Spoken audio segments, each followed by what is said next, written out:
Good morning. Welcome back to it, people. This is Darth hopping in to talk to you about the next volume of The Wheel of Time. A couple of things I want to do real quick here. I want to go a little backwards because, trying to review one of my favorites, Shadow Rising at 1 a.m. That was a bad idea. I had just jumped through so much of that book that review's almost incoherent. But because I don't think I mentioned it at all, I need to mention two things that I love in that book, which were neglected by me a moment ago. Or yesterday, I guess, actually. It's definitely light outside. Also, I skipped the weekend, so I guess 3 days ago. Holy shit, Chandler, you are off this morning already. Okay, doesn't matter. We're leaving it in. Audiences get to watch that now. So, I just completely flubbed on talking about Perrin's moment when he finds out that his family's died. I know that I mentioned it from the perspective of, well, you know, it was Fael's setup that led to that moment to make it punch harder because you thought you were reading something teen novelish, and then suddenly it hits you with the real adult shit, and it's like the contrast of the two. But the actual moment is so cool to talk about in and of itself because first off, Robert Jordan does the old leadership role where you take everything away and then you give back 10% at the end. I love that. He takes away Perrin's entire family, and then at the end of it, we meet back with the character after he's gone through all this stuff, and this little kid walks up to him and says it's his cousin, and it's just, well, it's a motif of the book, right? It's the idea that things are out of your control, but it won't all go bad, right? It's that's definitely in there. There's an underlying theme of balance and how hard you have to work to set things right when they go wrong, and it's all just leading in on Perrin's character development. I about said Karen's character development. Oh god, it's gonna be that day, folks. And I've got 4 of these to do today because of the weekend. All right. So, just wanted to say that I don't want to gloss over that, so I needed to go back to it. On to Book 5. Book 5, the first thing I want to talk about here, I think that we're going to be in Season 3, probably, when we get to this. Maybe Season 4 of the show. I don't know how to get there without dropping a lot of plot points in 3 seasons, but I also don't know how to get to A Memory of Light in 8 seasons if you don't, pick up the pace somewhere. So, maybe there's some stuff that could be, doesn't matter.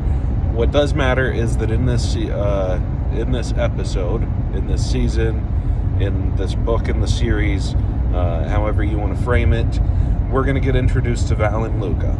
And I saw somebody online mention that they hope that it is Hugh Jackman, and I think that's probably because of that one movie where he plays like the leader of a circus, and obviously Val and Luca is described as a handsome older guy that Hugh Jackman could totally pull it off. I think that's a great casting choice.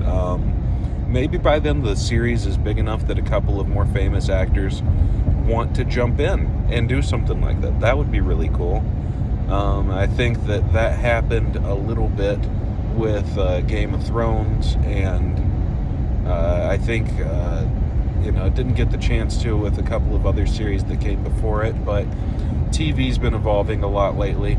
More famous A-list and B-list celebrities are taking on show roles and have been for a few years now, so there's potential. Okay, so Fires of Heaven itself, though, the everything at the menagerie, probably can be trimmed down a lot. Valen Luca doesn't need to be there as much as he has been. I think he's still a big enough character that you don't want to totally cut him, but in a TV show he might be a guy that nobody remembers his name, so not an incredibly important character by any means, but there's a lot of stuff going on while they're at that menagerie. There is, later on, of course, escaping the Seanchan stuff, but well before that, it's a great way to travel and hide from Moghedien, whose plotline I also skipped in the last book. It's a great way to... you know what? Since I did skip it, I need to talk about... very few people in the series are shown to be able to fight compulsion. One of them's a hero for the Horn, and we got introduced to that last book, and that is... I love that that's in the same book where we get to see compulsion used on Elaine and Nynaeve, because it's Robert Jordan going in and setting up a concept before he then shows us what the concept really does to a character. So he needs to go back in and highlight, hey, this is how this works. But if you're a clever reader putting the pieces together, you can also see how I've already been doing it, right? He loves doing that. It's like anti-foreshadowing almost, because you don't have the context. Doesn't matter. That's stupid. I think I was just describing foreshadowing in a dumb way. So, in any case, that whole scene was great in book 4. The fight with Moghedien was great. It's very cool to see what characters can overcome compulsion. Obviously, later on in the series, we have Rodel Ituralde, just barely making a little bit of difference. Lord Agomar Jagad recognizes it a little bit. The great captains definitely struggle with it. I think that Gareth Bryn's response to compulsion is underrated, because once he understands that he's being compelled and he's able to rest with it, he still decides to fight on anyways, and he's just going to keep that shit under wraps and do his best. And I think that's cool, because the others were just out of the fight, but he's too much of a soldier for that. So I think that he gets undercredited there for what that must have taken. Okay. Fires of Heaven. Come on, dude. Fires of Heaven. So, we've got a lot of neat things that happen in this book. They're starting to get to a place where they blend together a lot more for me, and I think that that's just part of how wide the net is that this story is casting. Because you've got that cool stuff with Mat that's going on. You've got the whole Shido threat. Rand is about to capture Cairhien, and of course he's about to capture Caemlyn, subsequently Andor, at the end of this book. You've got the things with Moiraine. I guess I never talked about the Doors or Mat's experience with the Aephelin or the Elfin. So all of that's already happened. That's a shame that I cut that. There's just so much going on at this point that it's hard to mentally keep track. I probably should be rereading the books for all this, but what are you going to do? Last week I decided I wanted to do a YouTube thing, so here we are. It's really, really cool to me to see how Robert Jordan can reintroduce things and keep concepts alive that the reader might otherwise be forgetting. That he goes, oh yeah, well that's part of this world. That's not just a one-off thing. And if it was a one-off thing, it would feel kind of weird. So let's come back to it, but let's find a different way to get back there. I think that he probably spent a lot of time thinking about this as he was growing his garden, as it were. You know, when I read through the series, I think to myself, hey, or at least now I do. You know, first time through is just enjoying it, but I think to myself nowadays, hey, when he first wrote the scene that ends kind of comically, where Rand and Mat and Moiraine all go through the red door frame, right? The twisted door frame. When he first wrote that in Tyr, in Shadow Rising at the beginning of it, I'm sure that he knew that Mat was going to go through the thing later on in that book, right? That makes sense to me. Did he know that Moiraine was going to use it whenever she went through it at the end of book 5, this book? And did he later on know that whenever Moiraine went through it, they would be going back and saving her at the Tower of Genji much later on? And if you read through the book, there is a note that Moiraine leaves to Tom and one to Rand, and we don't get to see Tom's note, we get to see Rand's note, and I'm pretty sure that Rand's note alludes to there being some way to save her, but it's subtle enough that if I recall correctly, and if I don't, then I apologize about this, but if I recall correctly, that you might be back type thing is subtly enough just mentioned in that note that if he didn't want to carry on with that plot point, he didn't have to. And clearly he decided to before Tom ever reads the note to Mat, because Min has that one comment a few books later. I think that it was right before the palace got destroyed. So that was probably around Crown of Swords, I guess.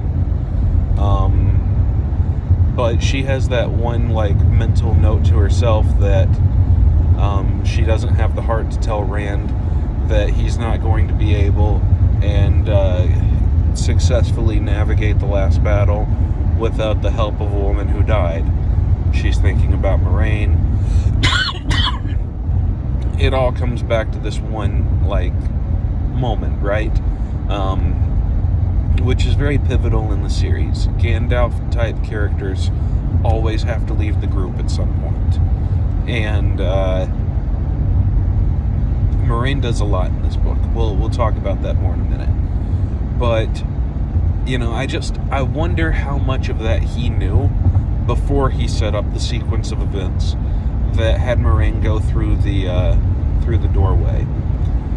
And the reason that I hold on to that moment for so much is not only because of how pivotal Moiraine is as a character, and I know that on the show they're dreading the moment they lose Rosamund Pike for about 3 years. I know they are. But it's not just because of the character disappearing and how much that has an impact on the story, but also because whenever she goes through the doorway, her warder bond is severed. And that drives Lan's plot a lot. The stuff that happens with Morel, obviously, is pretty distasteful. Sorry. Fairly off screen. But Moiraine being alive yet going through this doorway should not have severed that bond. Or at least it's not internally consistent with the other times that she went through the doorway or other Aes Sedai went through the doorway that we know of, right? And so that is that's something that always bugged me, because I don't understand the explanation there. And if it did sever it, and then it was, if the plot point is that it severs the bond when you go through the doorway, and she just did it quickly enough and gave Lan some heads up in book 3, then A, that makes his comment really weird about how she's gone, and B, that would mean that it gets unsevered when she comes back out, which would mean that the instant that she pops back out in Towers of Midnight, Lan would probably be pretty freaked out to be bonded to Nynaeve and then suddenly feel Moraine again. That's awkward. That's awkward. So there's a little writing inconsistency there.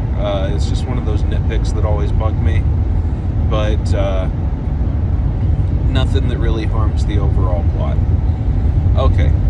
So, by the way, I bet that they slightly changed that in the show. Depends on how much forethought they give it, I guess. So, we've got Mat being a fucking awesome character in this book. He's really developed. That scene where he's just looking at the battle map and almost like, just casually talking with Rand, not even really paying attention to what he's doing, and he lays out a battle plan that took all the battle leaders hours of meeting together, and then and then Lan just looks at Rand like, I don't know. That's great. I love that scene. That's comedy gold. Mat trying to leave and like, oh god, these guys are gonna die. It's gonna be kind of my fault if I don't do something. So then he goes and saves them, and he's just constantly trying to leave, and everybody else is playing it straight, and it just leads him straight through the middle of this whole battle. That's great. I love that whole bit. Mat's hilarious. Mat is, if he's not your favorite character by book 5, I don't know what's wrong with you. That guy's great. Rand isn't doing as much this book. He's brooding. We're starting to get some more Lews Therin influence. I think that the bit where we see him talking to, I don't remember who, but Asmodean's listening, and Rand says something that Rand should not know, but Lews Therin definitely knew, and Asmodean just like, that's a really cool moment. There's a lot of little things like that in this book that are just, ooh, as a reader, when you're getting back into a series, you just like, oh, I love that moment. That's a good moment right there. That, I know what that is, and it pays off for you. It's like playing Dark Souls for the 3rd time, or the 2nd time or something. You run back through and you see that elevator and you go, ooh, I know where that goes. Oh, it's gonna be nice to get back to here, right? You just check in your little points that make you happy, right? Robert Jordan knew how to throw some of those in there and make the whole thing infinitely more rereadable. So there's cool things going on. Couladin's a bastard. We knew that already. Not seeing his fight except through kind of a flashback is okay. Uska, by the way, is part of the Gaelic name for whiskey, and obviously whiskey is primarily derived from Scotch, which is Scottish whiskey, so a Gaelic name being the origin makes sense. It does get described as brown fire water, just so you know, Uska's whiskey. And that's pretty neat. We get introduced to Dance with Jack of the Shadows. I hope it's a bop. I hope it's the next toss a coin to your Witcher. That needs to happen. And Mat gets his little dark friend lover girl who stays around longer than I thought. I remember the last time I was reading through, I kept thinking to myself, okay, and now she attacks him. And now she attacks him. And no, it goes on for like an entire book, their relationship. she actually gets built up pretty well. I don't think she wanted to turn on him in the end, but she does, and oh well. That's how it goes. Him thinking to himself whenever he does kill her, which is actually in Lords of Chaos, but if I don't say it now, I'll forget to then.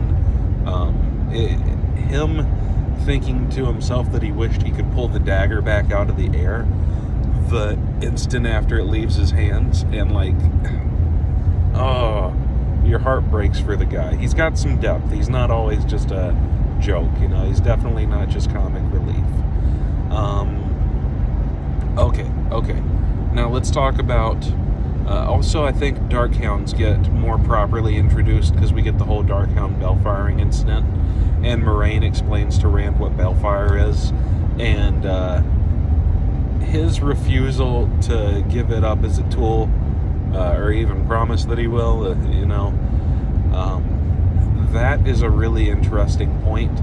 We can see that Moiraine is losing her grasp on Rand, and when I was really young and I read through this series, I thought Moiraine was a huge pain in the ass. I thought that, it's just so frustrating that she's always holding these guys back, and like, he's the chosen one, like, let him do his stuff.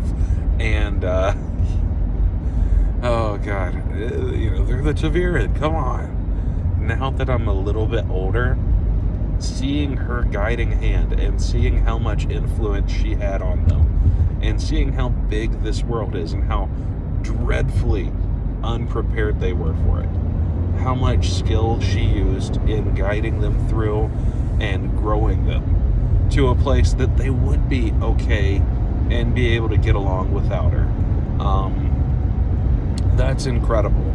Now, Moiraine in this entire novel knows about her impending doom, and Robert Jordan's not overly subtle about, this is the chapter where Moiraine dies.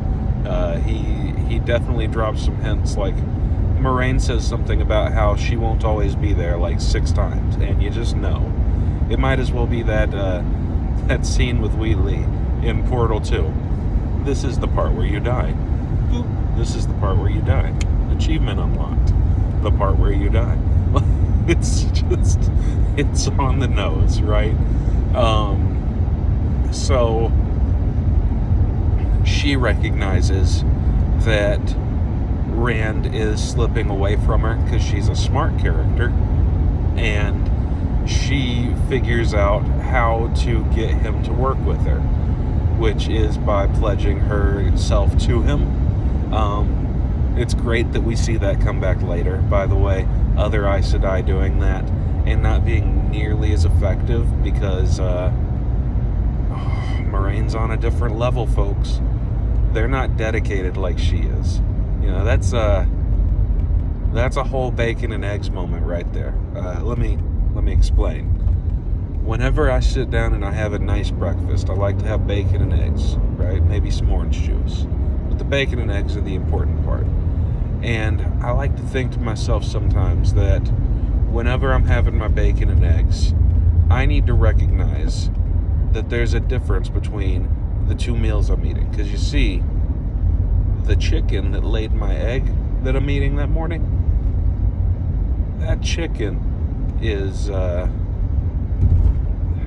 chicken's, what's the fucking word now? Committed. We'll call it committed. Yeah.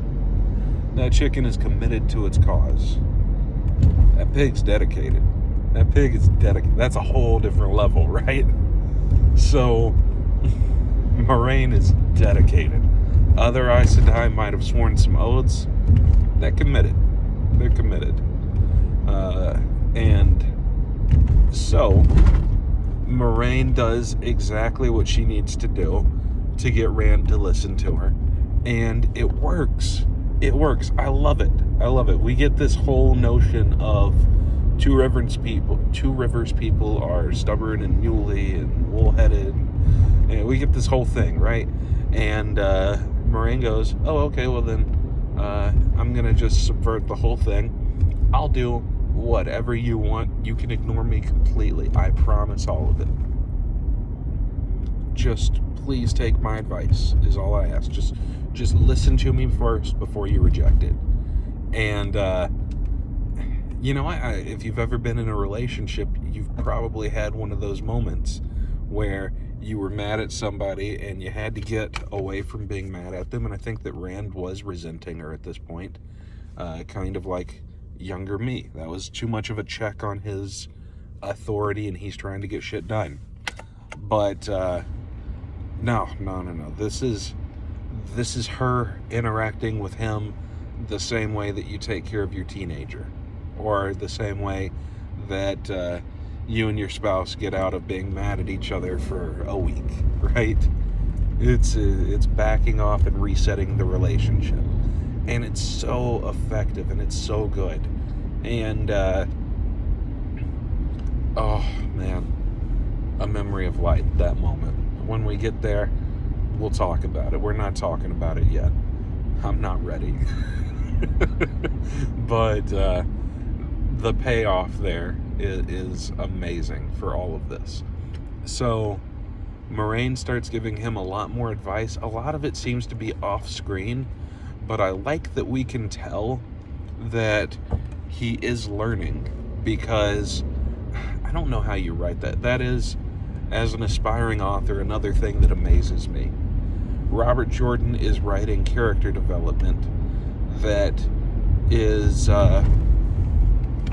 consistent and is affected on multiple fronts, because you've got Rand getting pulled in so many directions by so many forces at this point, and yet you can still tell what the changes are between his character and how he's developing and responding to things, even if you don't see every bit of it, even if it's just implied through, Moiraine visits his, tent at the end of a night, and you got to see that before, so you know the kind of discussion they have, so you know they're about to have another one, and Rand's getting more politically savvy, and he's actually acting a little more like Moiraine. I think that this is a high point for both of their characters, and I think that his loss of her is, that's where the list starts, right? So, obviously, it has a huge impact on him that carries over for so many books. He even still thinks about her by name, outside of the list, wishing that she were there, wondering what she would do for, basically all of them. Basically all of the books from this point forward. Especially Lord of Chaos, though. Especially that one and Crown of Thorns. Crown of Swords, yeah. Once we get the Crown of Swords, we will complete Rand's Jesus imagery, We'll have the marks on the hands, the scars on the hands. We will have the wound in the side, and then we'll have the crown pricking his temples. And there you go. Right? Robert Jordan's enjoying mixing a lot of different religions, cultures, mythologies, and coming out with something that's totally different. So, the Kyrian invent the javelin, and that introduces us to the schools.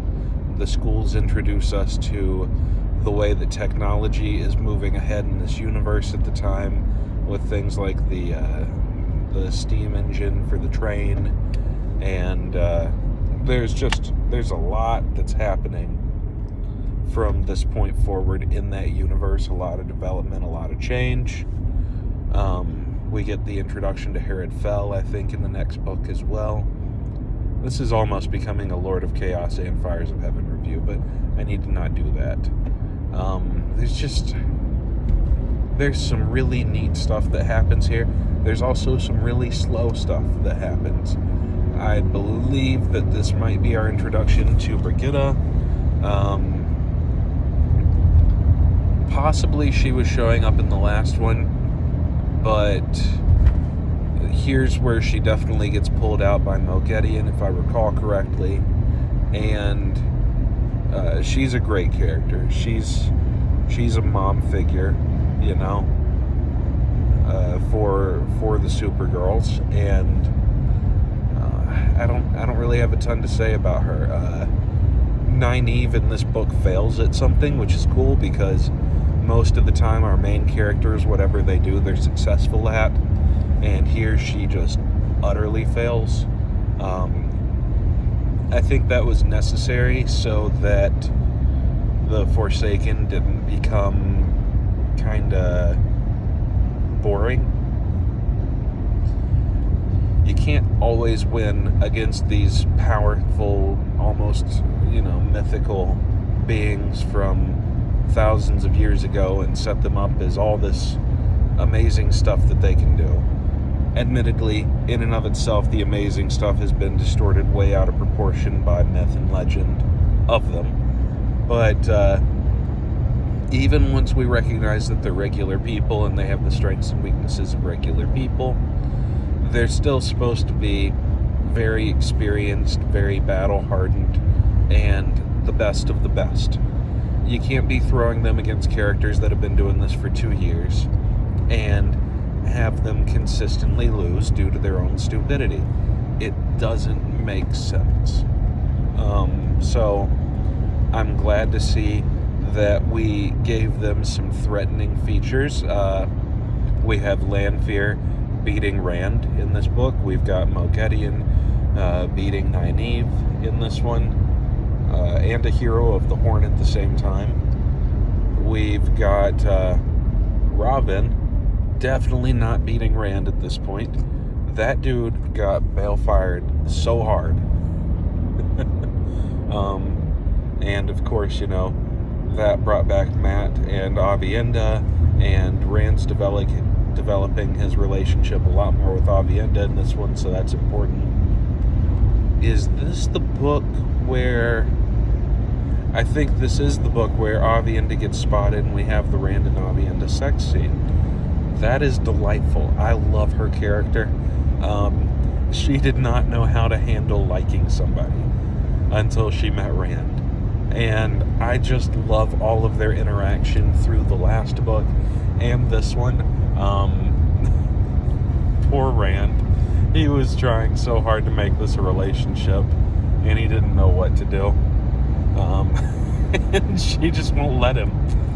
I wish that plot line would pay off sooner than it does, because it's ridiculous that Aviendha goes off with different people and works on becoming a wise one and gets there in book 14. We're in book 5. This plot point does not need to be 9 books long before she feels that she can come to Rand on equal footing. Though it is cute that in A Memory of Light, he has that question, am I ever going to be the one to choose? And they're just like, no, we're going to pick. So I love that. That boy's going to get tired. That boy is going to get tired. Old Moradin's body's a good one. But in any case, that's a weird thing to say. If I could edit, I would edit that. Oh well. So there's a lot of neat stuff there, folks. But Fires of Heaven, another great book. I think it's shocking. I think that it's a highlight of this middle section. I'm gonna give it an 8.5. Yeah. Y'all have a great day.